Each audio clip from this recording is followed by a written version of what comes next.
Là, vous voyez mon écran, j'imagine. C'est beau? Ah, excellent. OK. Donc, l'impact de l'activité physique sur la santé cognitive. Premièrement, j'aimerais remercier Éléonore et Laurence pour l'organisation et tout le reste de l'équipe pour l'organisation de m'avoir invité ici aujourd'hui. Ça me fait énormément plaisir. Vous avez eu une présentation la semaine passée, je pense, du docteur Bérard, qui était mon superviseur de doctorat. Donc, petit monde, hein? Petit monde. Donc, aujourd'hui, je vais vous parler un petit peu de l'activité physique sur la cognition et le sous-titre, quand le cœur et le cerveau battent au même rythme, comment ça fonctionne avec tout ça. Donc, si on est prêt, si vous êtes prêts, on part ça. Donc, si je vous disais qu'il existe une pilule qui vous permettrait de prévenir 35 maladies chroniques, puis que cette pilule est gratuite, puis vous avez des prescriptions illimitées. Cette pilule n'a pas d'effet secondaire. Vous ne devez pas aller au pharmacien pour la renouveler, ni au médecin. Je suis certain que si je poserais la question de combien de personnes ici prendraient cette pilule, il y aurait pas mal de mains qui se lèveraient. Et de fait, cette pilule existe, c'est l'activité physique, c'est de bouger. Donc, l'activité physique peut sauver des milliards de dollars dans notre société. Il y a tellement de bénéfices, puis on va regarder ça aujourd'hui, on va voyager à travers ce monde-là avec vous. La question qu'on se pose, c'est pourquoi est-ce que tout le monde ne bouge pas? Si c'est aussi simple et aussi fabuleux comme pilule, pourquoi tout le monde ne bouge pas? Et puis ça, c'est une question un peu plus complexe. Donc, l'activité physique, comme on le voit aujourd'hui, aller au gym, s'habiller, prendre des photos, poster sur les médias sociaux, faire nos affaires, ça n'a pas toujours été le cas.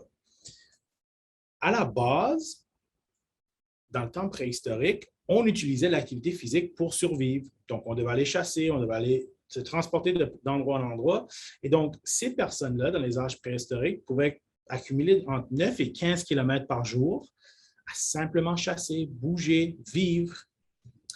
Les fermiers, un peu plus dans notre temps maintenant, les fermiers, les Amish qu'on appelle, ou même les autres fermiers qui travaillent la terre, peuvent accumuler environ 8 heures d'activité physique par jour et ils limitent leur temps qui sont assis à environ moins 4 heures.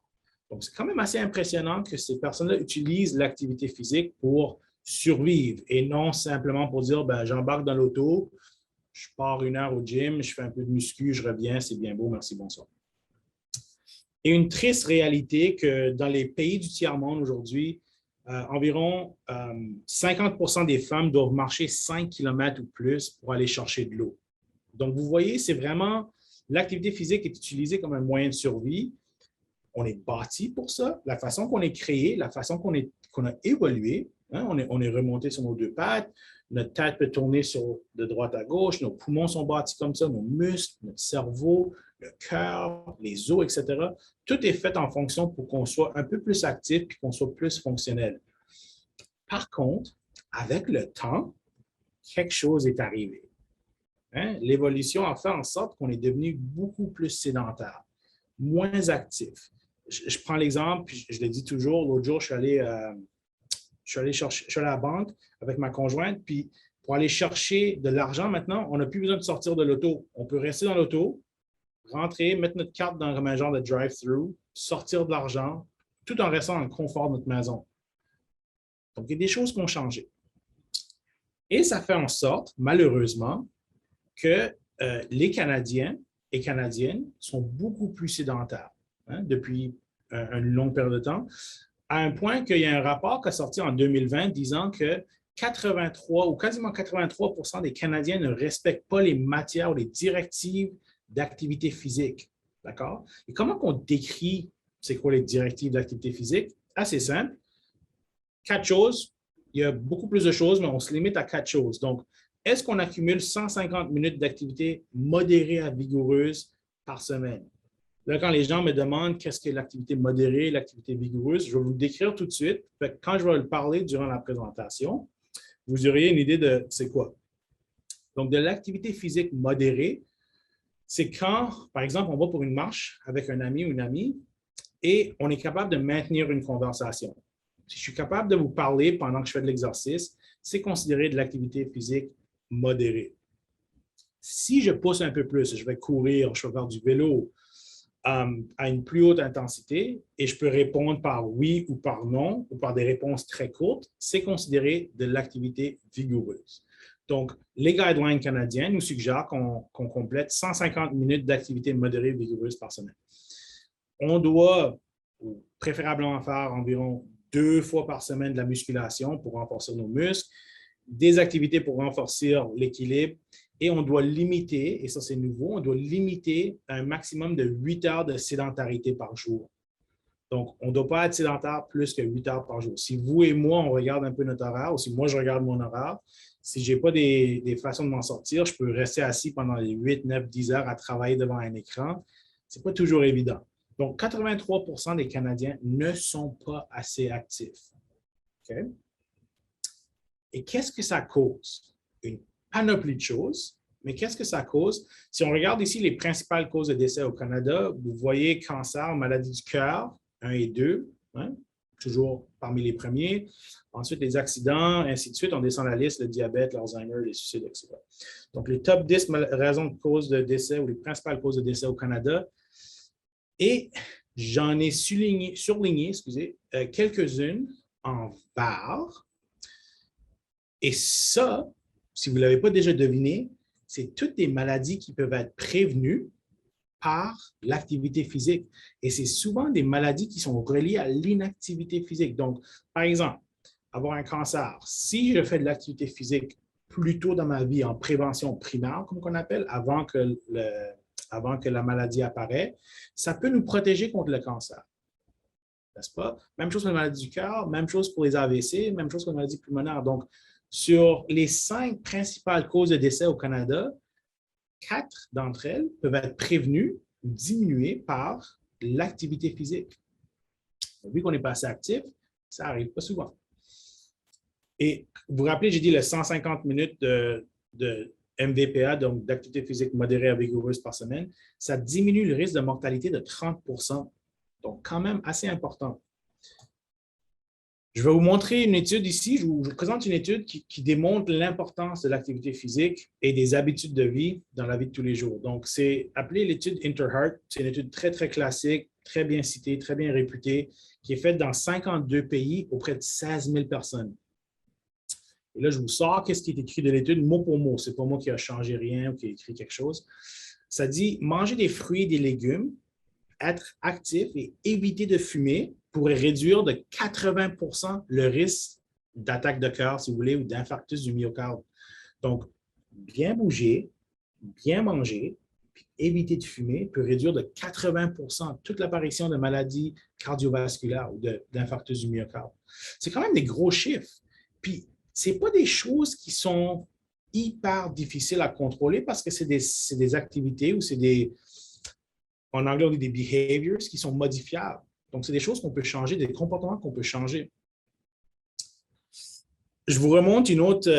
Donc, durant toute la présentation, je vais vous montrer les études parce que, comme scientifique, je me base sur la science pour émettre des faits, mais je vais essayer de les simplifier. Je vais essayer de les rendre un peu plus cartoonish, un peu plus le fun et un peu moins science. C'est quand même tout assez pour vous. Là. Je ne veux pas trop vous taxer en début de journée. Donc, cette étude ici a comparé l'activité physique à des médicaments. Donc, lequel des deux en prévention secondaire? Donc, une fois que les gens avaient eu une maladie chronique, ils regardaient des études qui prenaient des gens qui prenaient des médicaments, des gens qui faisaient de l'activité physique, puis qu'est-ce qu'était le risque de mortalité? Bien, vu que c'est une présentation d'activité physique, je ne vous cacherai rien en disant que l'activité physique pour les 4 grosses maladies, le diabète, l'insuffisance cardiaque, l'AVC et les infarctus du myocarde, était aussi efficace que les médicaments pour prévenir la mortalité en prévention secondaire. Donc, le fait de faire de l'activité physique pouvait être aussi efficace que certains médicaments en ce qui concerne la mortalité. Maintenant, tournez-vous pas, retournez pas dans vos pratiques ou allez voir des gens et dire « Hey, on coupe tous les médicaments puis on fait de l'activité physique ». Non, c'est beaucoup plus complexe que ça. Mais des grosses études comme ça nous donnent espoir en disant, OK, l'activité physique, ça peut être une façon d'intervenir efficacement auprès de nos patients, auprès des gens avec qui on travaille. Il y a une autre étude qui est sortie, puis je vais passer par-dessus très rapidement, mais il y a une étude qui est sortie qui a démontré le lien entre l'activité physique ou le niveau d'activité physique et encore une fois notre mortalité. Donc là, je vais mettre mon écran. Voilà. Là, vous voyez mon petit laser. Donc, ici, sur l'axe des X, vous voyez, c'est le niveau d'activité physique. Donc, plus qu'on est élevé, plus on est en forme. Okay? Donc, plus on tend vers la droite, plus on est en forme. Sur l'axe des Y, ici, vous avez le risque de mortalité. Et vous voyez, je ne vous apprends rien, j'imagine, en vous disant que moins on est en forme, donc plus on tend vers la gauche, plus haut est notre risque de mortalité. Okay? Ça, c'est avec des sujets qui sont en santé, des sujets sains. Maintenant, on refait le même exercice avec des patients qui ont une maladie cardiovasculaire et on voit que c'est la même chose. Moins on est en forme, plus haut est le risque de mortalité, qu'on soit en santé ou qu'on ait une maladie cardiaque. Et à l'opposé du spectrum, plus on est en forme, moins haut est le risque de mortalité. Qu'on soit cardiaque, qu'on soit en santé ou peu importe, plus on est en forme physiquement, plus bas est notre risque de mortalité. Et je vous montre ça ici juste pour vous le dire. Ça s'applique également, le même principe s'applique également chez des patients avec des facteurs de risque. Donc, si vous avez de l'hypertension, si vous êtes MPOC, des maladies pulmonaires, vous êtes diabétique, vous fumez, vous êtes obèse, etc., les participants en foncé, donc plus foncé, c'est les gens qui sont plus en forme, vous voyez que leur risque de mortalité est beaucoup plus bas. Donc, le message de ça ici, c'est que si on bouge et on reste en santé, on est en forme, notre risque de mortalité va diminuer. Donc, l'activité physique nous offre une protection que certaines autres choses ou que certaines autres personnes, peut-être qui ne sont pas en forme, n'auraient pas. Donc, là, vous me suivez. L'objectif de l'activité physique, c'est d'être en santé. Il y a plusieurs effets positifs sur le profil lipidique, sur la tension artérielle, nommez-le. Il y en a plusieurs. Au niveau musculaire, au niveau pulmonaire, au niveau cardiaque, on pourrait continuer une journée complète à faire ça. Mais une des choses aussi qui est importante à réaliser avec l'activité physique, c'est que c'est aussi bénéfique au niveau cérébral. Le cerveau en bénéficie énormément. Donc, je vous montre quelques études ici. Donc, ça, c'est une étude qui est sortie en 2020. Très belle étude, une grosse étude qui a été publiée dans un journal assez prestigieux qui voulait voir quel était le rôle de certains facteurs de risque ou certaines habitudes de vie sur l'apparence de la démence. Okay? Et ils ont sorti une liste de facteurs de risque et ils sont venus à la conclusion que certains facteurs de risque, comme l'activité physique, la stimulation cognitive, donc toujours garder le cerveau activé durant votre vie, bien manger, éviter des troubles de maladie mentale, éviter l'isolement, contrôler votre pression artérielle, etc., pouvait réduire de 40% le risque de démence. Donc, simplement en ayant une vie en santé. Puis là, s'il vous plaît, comprenez-moi quand je dis simplement, je sais très, très bien que ce n'est pas aussi évident que je le dis de rester en santé, mais d'un point de vue physiologiste de l'exercice, c'est tous des facteurs qui sont modifiables. Donc, c'est des comportements qui sont modifiables. C'est pour ça que je dis simplement. Mais je comprends que ce n'est pas toujours évident de bien manger, bien bouger, etc. Donc, ça peut réduire de 40% des maladies, de la démence. Et pourquoi c'est important?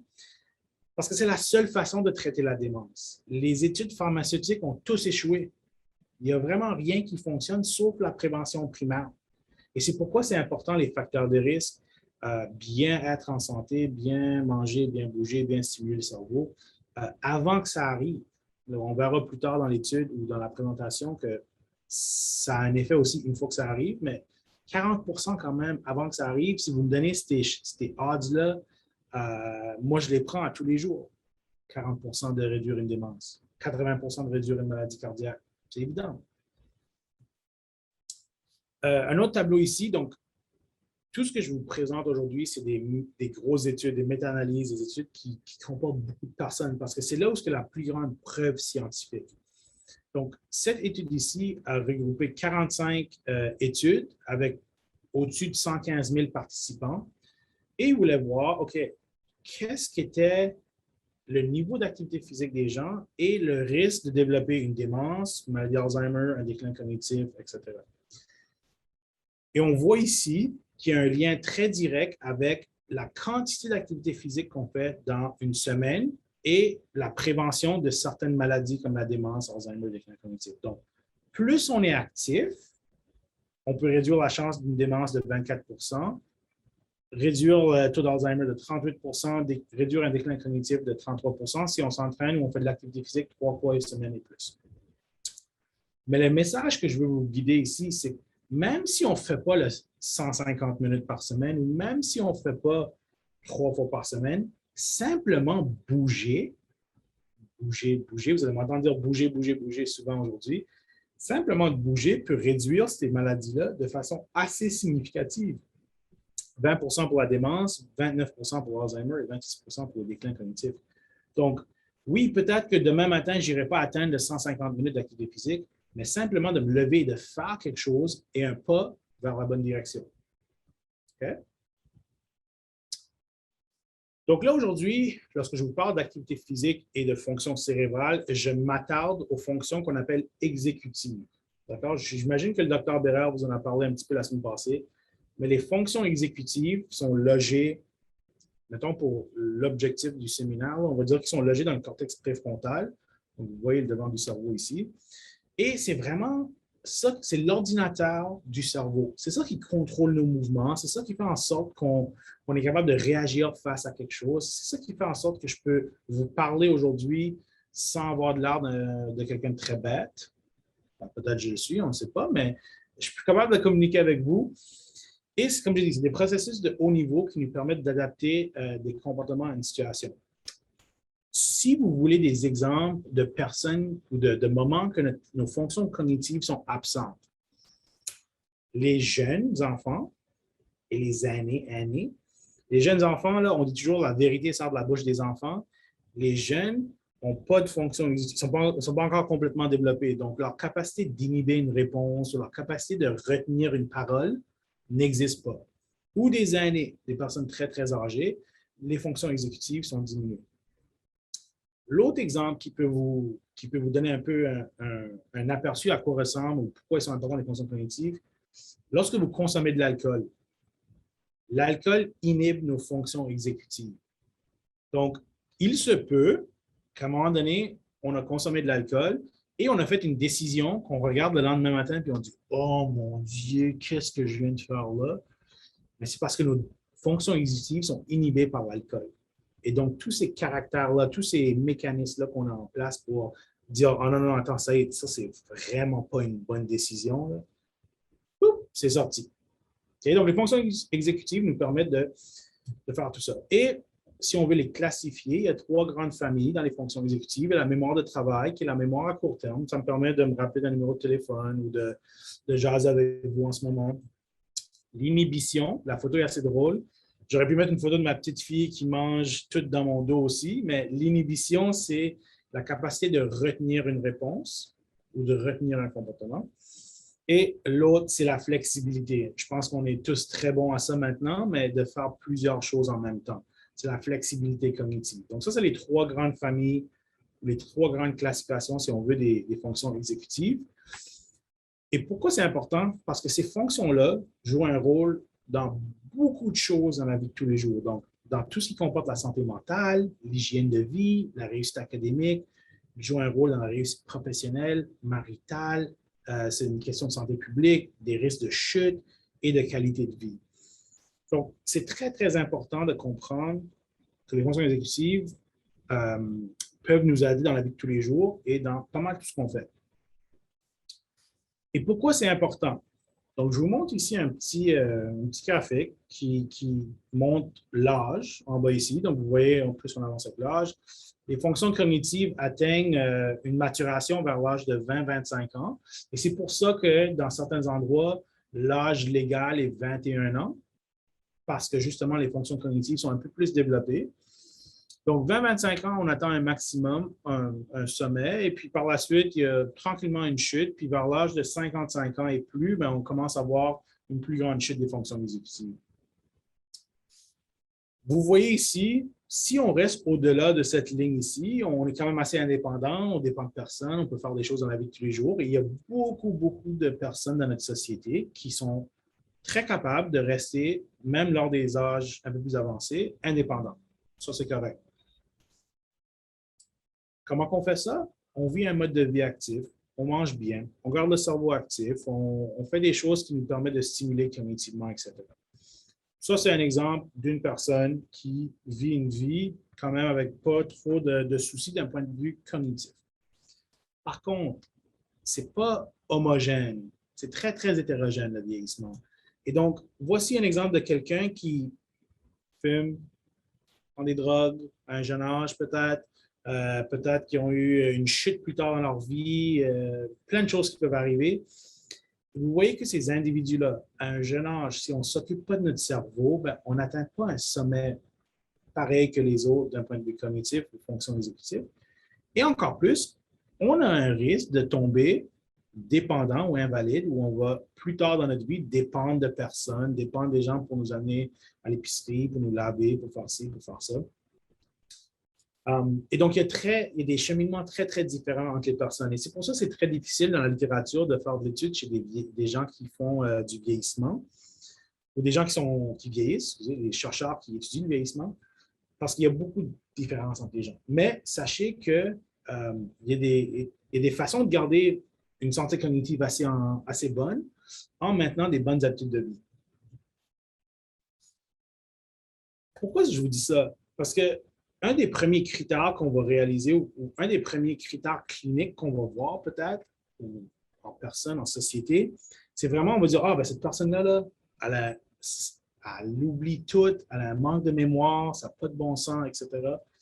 Mais pourquoi c'est important de comprendre ça? Parce que le déclin cognitif ou le déclin des fonctions exécutives se passe dès à 15 ans avant qu'on voit apparaître des troubles de mémoire. Donc, quand on voit apparaître les troubles de mémoire, on a déjà un petit bagage de fait avant où on a des déclins de la fonction cognitive ou des fonctions exécutives. Et ce n'est pas des choses qu'on remarque à tous les jours, mais c'est quand même très, très important, comme je vous ai montré sur la dernière slide, pour plusieurs choses de nos habitudes de vie. Donc, je vous parlais de facteurs de risque, je vous parlais de façon de gérer ça. Bien, surprise, surprise, c'est une présentation sur l'activité physique et le cerveau. Je vous annonce que parmi toutes les habitudes de vie, c'est la pratique d'activité physique qui représente le plus haut en évidence pour contrer le déclin cognitif associé avec l'âge. D'accord? Donc, de tout ce qu'on peut trouver, et maintenant la littérature, je vous dirais, elle commence à se garnir de façon assez intéressante avec les études, mais reste que l'activité physique est un des premiers facteurs de risque à contrôler pour réduire le déclin cognitif. Et ça sortit en 2004, si je ne me trompe pas, avec cette étude. Donc, tous les gens qui travaillent en activité physique cognition connaissent cette étude. C'est une méta-analyse qui démontre que l'activité physique, le fait de bouger, donc si on regarde le groupe en blanc, parce que c'est les groupes activité physique, ici, on voit les différents types de tâches cognitives. On peut voir que les types de tâches qui sont le plus sensibles à l'activité physique est les fonctions exécutives. Donc, c'est eux qui répondent le mieux à un programme d'entraînement. Par contre, les autres tâches sont quand même aussi assez positivement reliées avec l'activité physique, mais les fonctions exécutives sont ceux qui répondent le plus. Et pourquoi c'est important? Parce que c'est les fonctions qu'on part en premier. Donc, c'est les fonctions qu'on part en premier, mais c'est les fonctions qui répondent le mieux avec l'activité physique.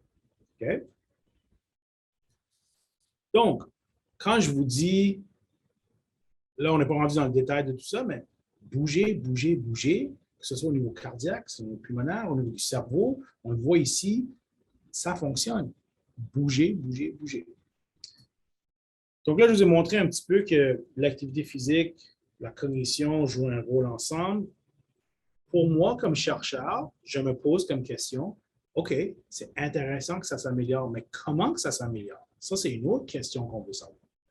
Parce que c'est bien beau de savoir, comment que ça s'améliore, mais à un moment donné, comme intervenant, comme physiologiste, si je veux entraîner des gens, si je veux administrer quelque chose de protocole, j'ai besoin de savoir où m'attarder.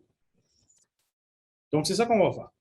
On va regarder ce modèle ici. C'est un modèle que que j'utilise beaucoup, que beaucoup de ma recherche est basée sur ce modèle ici. Puis ça met en lien l'activité physique, la cognition. Et donc, la présentation aujourd'hui, vous allez voir, ça va tourner autour de ça. Donc, si on pense un petit peu à pourquoi on fait du sport, bien, il y a des facteurs externes. Okay? On ne rentre pas dans les détails aujourd'hui de tout ça. Là. Facteurs externes, facteurs internes, motivation, self-efficacy, etc., etc., etc. Tout ça fait en sorte qu'on pratique ou non du sport, de l'activité physique. En pratiquant de l'activité physique, on améliore notre forme physique. Right? Notre fitness qu'on appelle, la forme physique. Et dans le monde scientifique, dans le monde clinique, nous autres, on appelle le fitness, on appelle ça, on appelle ça le VO2 max, donc la consommation maximale d'oxygène. Des gros mots qui veulent dire forme physique. Okay? Et ce VO2 max-là, ou cette forme physique-là, elle comprend 3 composantes. Donc, la composante cardio-respiratoire, donc le cœur et les poumons, et la composante musculaire. Donc, pour améliorer notre forme physique, il faut qu'un de ces 3 composantes-là s'améliore. C'est très simple. Ça, c'est des composantes centrales, donc la capacité du cœur à prendre l'oxygène des poumons puis à le distribuer dans le corps, et la capacité du muscle à utiliser cet oxygène-là puis pendant l'effort, puis générer de l'énergie. Donc, lorsque je vais parler de forme physique, je vais faire référence à le VO2 max ou le VO2 max. Okay? Donc, on dit qu'on pratique de l'activité physique, on améliore la forme physique, et du même fait, ça va réduire les maladies chroniques, et du même fait aussi, l'autre côté, c'est que ça va augmenter la fonction du cerveau, ce qui va augmenter la cognition.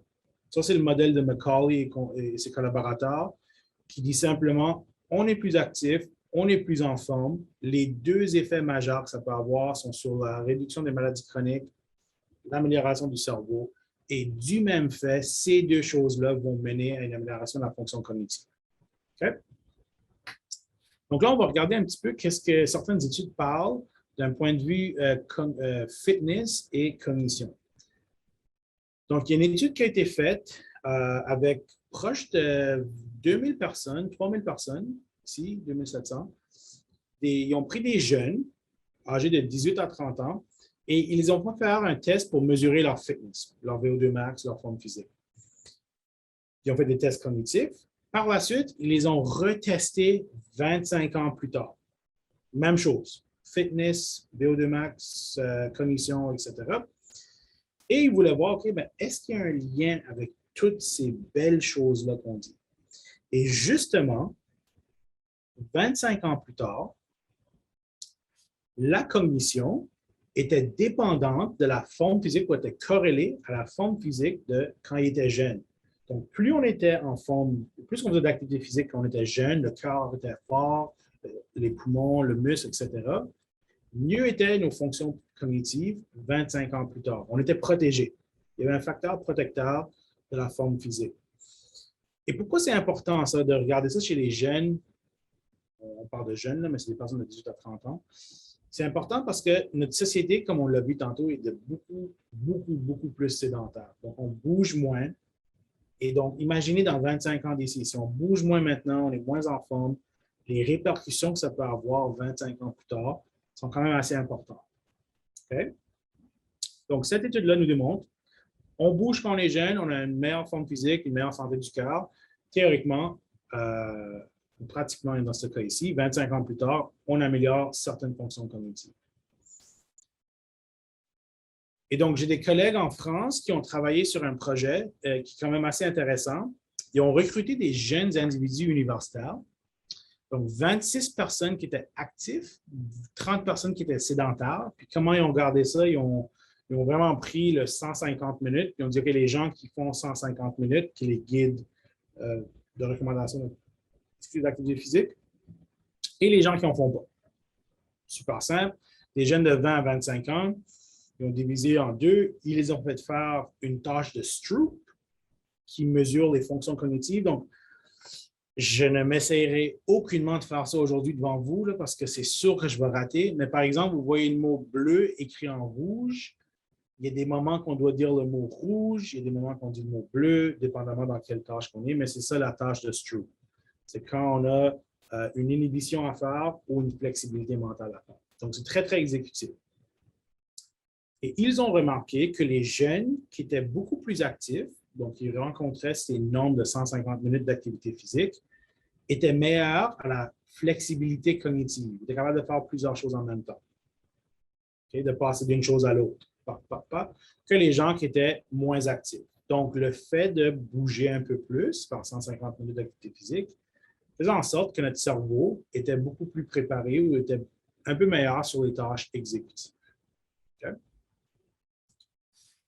Là, je ne passerai pas tout ça, mais je voulais juste vous montrer qu'il existe une multitude d'études qui montrent comment important c'est de bouger, que ce soit chez les jeunes, ou même chez les aînés.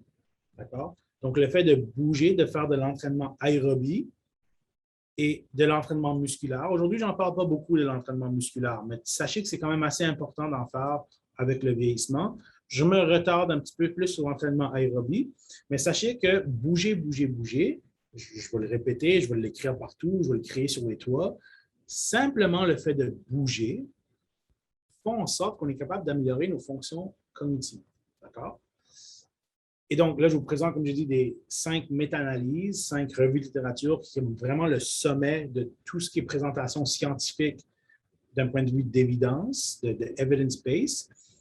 Et donc, on dit la même chose, même si on est vieux, même si on est jeune, on bouge, notre cerveau est amélioré.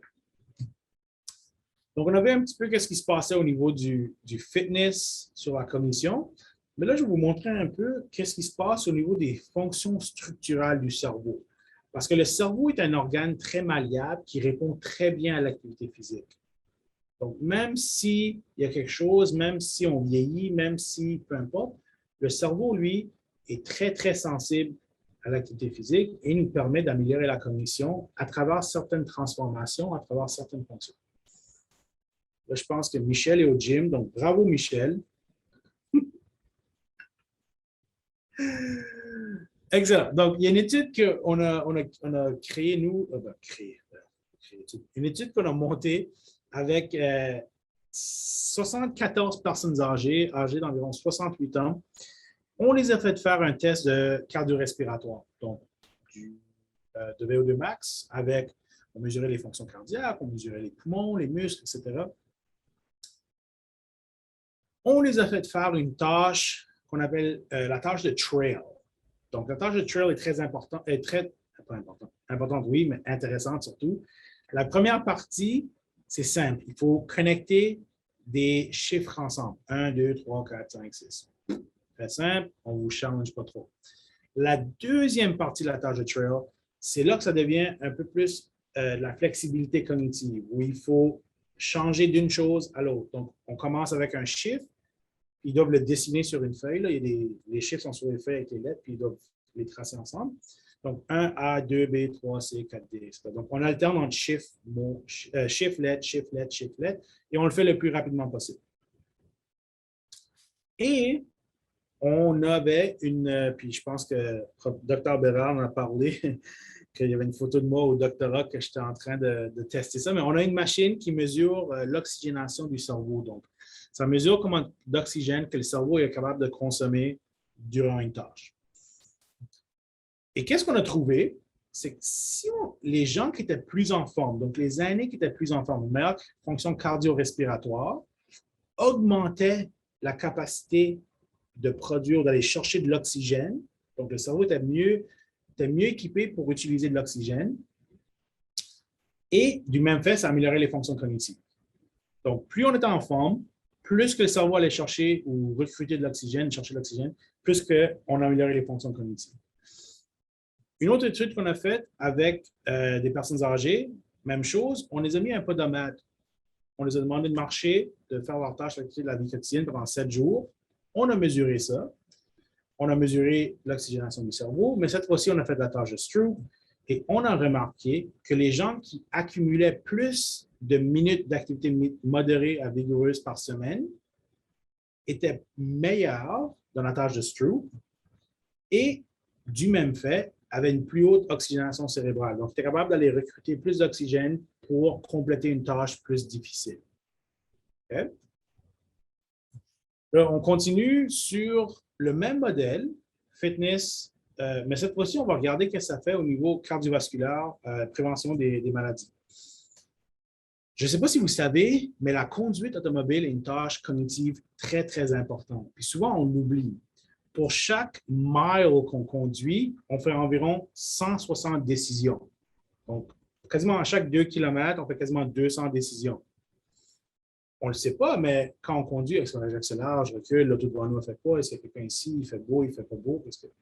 Donc, nous, qu'est-ce qu'on voulait voir, c'était avec les patients qui avaient des maladies cardiaques, ils venaient juste d'avoir une crise de cœur, on voulait savoir, est-ce que la conduite automobile est affectée, puis qu'est-ce qu'on peut faire dans un programme de 12 semaines en réhabilitation cardiaque? Est-ce que ça change quelque chose? Donc, on a pris 12 cardiaques, 13 gens sains qui étaient aînés. Puis, ce qu'on a remarqué, c'est les gens cardiaques, en rentrant dans le programme, avaient une moins bonne performance de conduite. Donc, les gens cardiaques en noir ici avaient un plus haut score de démérite. C'est le même test qu'on utilise lorsqu'on évalue les gens sur la route. Par contre, après 12 semaines d'activité physique et un changement d'habitude de vie qui vient avec la réhabilitation cardiaque, les gens cardiaques étaient au même niveau que les gens sains. Donc, le fait de bouger faisait en sorte que le cerveau était capable de mieux réfléchir, mieux faire des décisions, même après une crise cardiaque. Donc, en prévention secondaire. On a diminué le nombre de démérites, on a augmenté la performance de conduite de 17 %. Donc, quand même assez intéressant. Là, ici, on revient au modèle. On disait que l'activité physique améliore le fitness. Une des choses qu'on veut faire, qu'on veut étudier, puis là, je passerai vite par-dessus parce qu'on arrive à la fin. Là. Quel genre d'activité physique qui nous intéresse? C'est ça qui est important. Est-ce que c'est la musculation? Est-ce que c'est du yoga, du tai chi? Est-ce que ci? Est-ce que ça? Et donc, il y a un type d'entraînement qui est dans la littérature qui s'appelle du HIIT training, du High Intensity Interval Training. Et ce type d'entraînement augmente le VO2 max, comme on a vu, je vous ai montré tantôt, de 19 % ou 15 % comparé à 10 % si on fait juste de l'entraînement continu, si on va juste courir ou nager ou faire de la bicyclette de façon continue. L'entraînement intermittent, c'est on pousse, on arrête. On pousse, on arrête. On pousse, on arrête. Donc, il y a des moments de haute intensité suivis de moments de repos et ainsi de suite, ainsi de suite, ainsi de suite. Et donc, est-ce qu'il y a un lien entre le fait d'améliorer la fonction cardiovasculaire à travers le VO2 max et la cognition? Je ne vous cacherai pas, la réponse est oui. On a fait, je vous montre 3 études que notre lab a fait, que ce soit chez des jeunes, chez des aînés, que ce soit au niveau cognitif, au niveau endothélial, cardiaque, tout a été amélioré par le genre d'entraînement intervalle. Donc, l'entraînement intervalle, qui est de haute intensité, puis on ne rentre pas dans les détails aujourd'hui parce que pour question de temps, mais l'amélioration de la fonction cardiaque ici améliore les fonctions cognitives chez les jeunes, chez les aînés, chez qui vous voulez. Le message, bouger, bouger, bouger. Donc, en terminant, les messages clés que j'aimerais vous garder, évidemment, bouger, bouger, bouger, mais que l'entraînement physique, que ce soit aérobie, que ce soit la musculation, que ce soit combiné, augmente les performances cognitives avec un plus grand impact sur les fonctions exécutives. Si on améliore, ça, c'est à travers tous les âges, si vous avez des jeunes enfants jusqu'à des grands-mamans.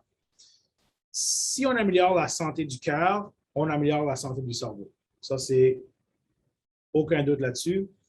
D'un point de vue d'intensité, parce qu'il y a beaucoup de gens qui me le demandent, faites n'importe quoi, bougez, faites quelque chose, bougez, bougez.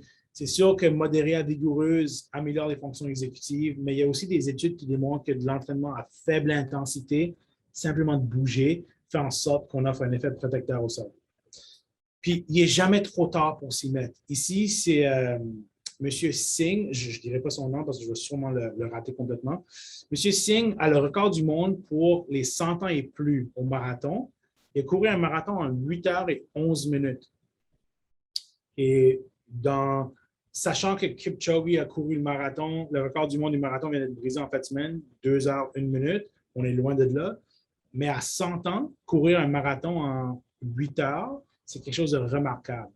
Et ce qui est intéressant, c'est que M. Singh a commencé à courir dans ses années 80. Pas dans les années 80, mais quand il avait 80 ans. Parce qu'il vivait une dépression. Son docteur lui a dit, remets-toi à courir, voir ce que ça donne. Sa fille était morte, son fils était mort. Il s'est remis à courir et maintenant, il est le recordman du monde des 100 ans et plus au marathon. Donc, il n'est jamais trop tard pour commencer. Même si vous avez 90, 95 ans, bougez, bougez, bougez. Je vais sauter ce point ici. C'est simplement si vous avez des programmes, si vous avez des choses à faire, juste par question de temps, on va le sauter. Puis je vous raconte l'histoire de Della et on a fini. On avait commencé un programme de communauté pour l'entraînement physique chez les aînés. Della est venue de reculons. Elle m'a appelé, elle avait une liste de 2 pages de médicaments, elle avait une marchette, elle avait mal au genou, elle avait mal au cœur, nommez-le, elle l'avait. Tout. Et Della est venue avec son mari, voulait bouger notre programme communautaire, donc nous, on les a accueillis, on a dit « OK, parfait ». Et elle dit, mon objectif, c'est de faire 4 fois le tour de la piste. On avait une piste au-dessus de l'aréna. Et on a dit, parfait. Puis elle dit, moi, quand j'étais jeune, je faisais de la danse, du ballroom dance. OK? Donc, nous, on s'est dit, OK, ben, afin de rendre Della active, c'est pas vrai qu'on va aller l'asseoir dans un gym devant des miroirs, devant tout le monde. C'est sûr qu'elle ne le fera pas. Donc, on a commencé à mettre la musique avec elle et son mari. Puis on l'a mis dans une salle à côté, puis elle a commencé à danser avec son mari. Ça ramène des souvenirs. Elle dansait, c'est beau. Hop, tranquillement, la mobilité revenait. Hop, elle utilisait moins sa marchette. Hop, le sourire était revenu. Son mari nous disait, sa vie a changé, elle sourit, elle se sent mieux, elle s'occupe des choses autour de la maison. Merveilleux. Dernière journée du programme. Pour l'année, on dit, OK, Della, on s'en va à la piste. On monte en haut. Della part. 1 tour, 2 tours. 3 tours, 4 tours, 5, 6, 7, 10 tours. Elle finit, elle tombe, son mari l'attendait à la ligne. Là, je l'ai dit, j'ai des frictions. Là. Elle tombe dans les bras de son mari et elle commence à pleurer. Puis les deux commencent à pleurer, puis évidemment, moi, je commence à pleurer, puis tout le monde pleure. Puis son mari nous a regardés et a dit merci, vous avez changé sa vie. Puis c'est pour ça qu'on fait que je fais qu'est-ce que je fais. C'est pas parce que les publications, les chiffres et tout. Si on est capable de changer la vie à quelqu'un au travers de l'activité physique, bougez, bougez, bougez. C'est tout ce qu'on veut. C'est un message à retenir. C'est bouger, bouger, bouger. Malheureusement, Della, maintenant, son mari est diagnostiqué Parkinson. Elle n'a pas conduit en auto, ça fait 20 ans. Maintenant, c'est elle qui s'occupe d'aller faire des commissions en auto. C'est elle qui amène son mari à ses rendez-vous médicaux. C'est elle qui s'occupe de tout. Donc, il n'est jamais trop tard. Il faut simplement bouger, bouger, bouger. OK? Je vous laisse avec ça. Je remercie, nous, c'est le Lab Impact, mais je remercie les organismes subventionnants qui nous aident avec toutes les recherches qu'on fait et à tout le monde du Lab qui nous aide avec tout ça. Puis je remercie à vous surtout d'avoir écouté. J'espère que vous avez retenu un message de bouger, d'être de bien-être. Et donc, j'ouvre la période de questions et merci encore.